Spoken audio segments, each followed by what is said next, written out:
CLAT की preparation start कर दी है या फिर करने की सोच रहे हैं, लेकिन ये नहीं पता है कि आखिर लीगल रीजनिंग में करना क्या है, पहले से पढ़नी है लीगल रीजनिंग या नहीं पढ़नी है। अगर आपके माइंड में ये क्वेश्चंस हैं, then this particular session is for you. Hello everyone, welcome to the official YouTube platform of law prep tutorial. I am your law mentor Dimple Pareek और आज हम यही डिस्कस करने जा रहे हैं कि आखिर कंसोर्शियम ऑफ एनएलयूज की आपसे बीइंग अ लॉ एस्पिरेंट क्या डिमांड्स हैं। तो आज हम सब कुछ देखने वाले हैं कि according to the PYQs also कौन से एरियाज पे आपको फोकस करना है और आपसे क्या डिमांड आखिर रखे जा रही है। बिकॉज हम कभी भी किसी भी जंग के लिए, वॉर के लिए अगर प्रिपरेशन करते हैं तो हमें ये पता होना चाहिए कि सामने वाली पार्टी हमारे पास कैसे वेपन्स लेकर आ रही है, कैसे वेपन्स हमारे अगेंस्ट यूज कर सकती है, ताकि हम भी खुद को एक बेटर वे में प्रिपेयर कर सके for the war.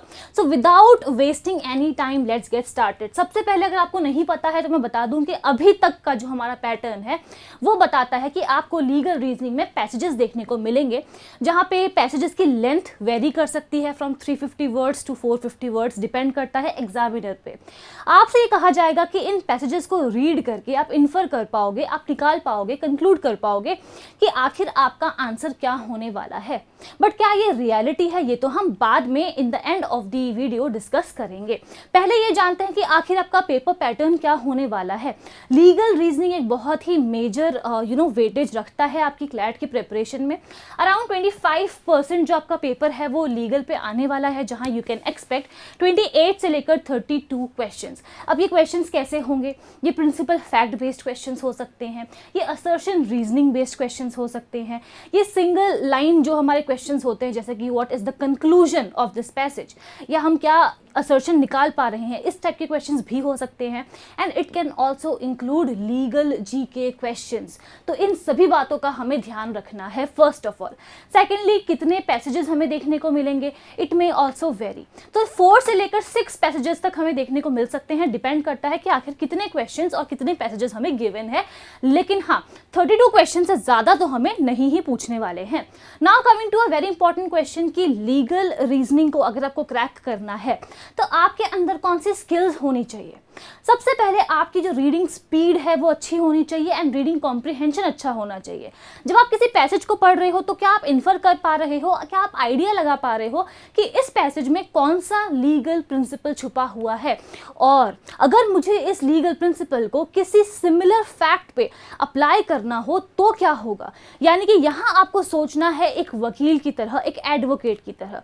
Trust me, आपके माइंड में क्वेश्चंस आते हैं कि मैम किसी पर्टिकुलर एक्ट का, लेजिस्लेशन का हमें सेक्शन याद करना है क्या। The point here is very simple कि एक एडवोकेट को भी सारे सेक्शंस, सारे प्रोविजंस याद नहीं होते हैं, बट उनको एक बार रेफर करना होता है।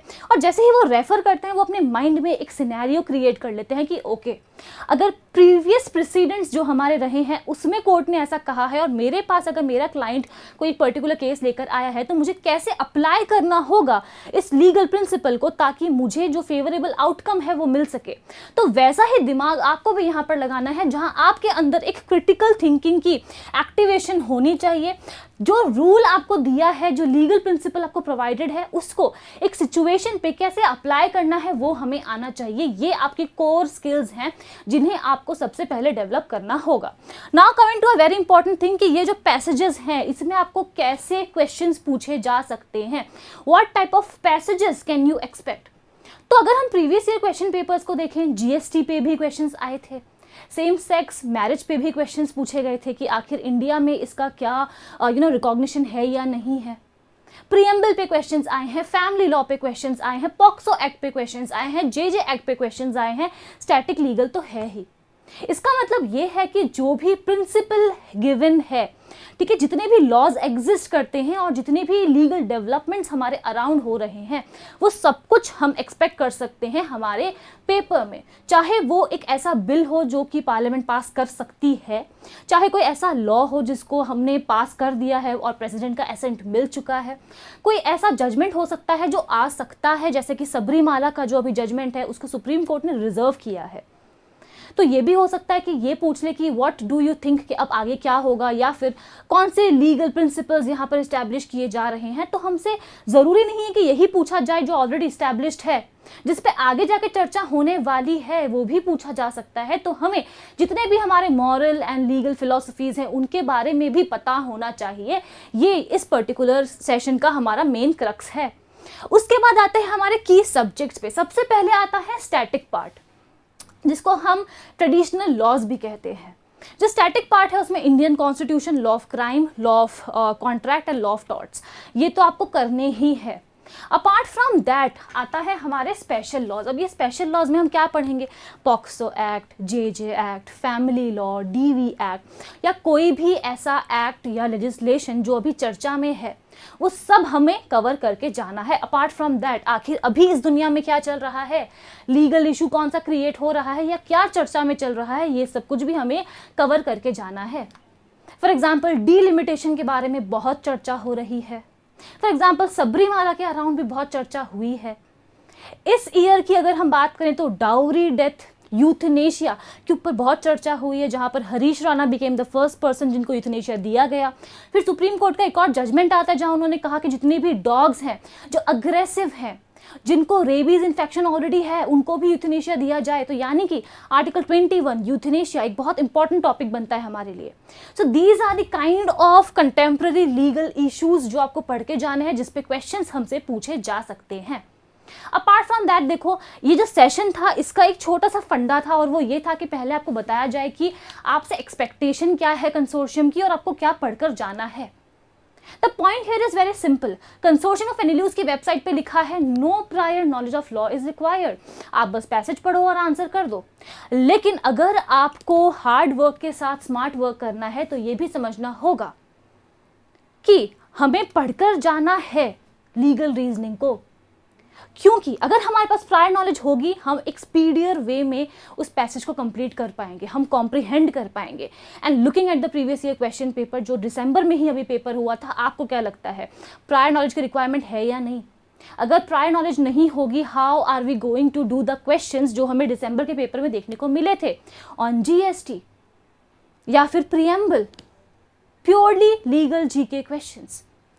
तो अगर हमें लीगल रीजनिंग के सेक्शन को करना है कवर, तो प्रायर नॉलेज होनी ही चाहिए। अगर आपके माइंड में ये है कि मैं बिना लीगल रीजनिंग को पढ़े इनको सॉल्व कर लूँगा, तो वो पॉसिबल नहीं है।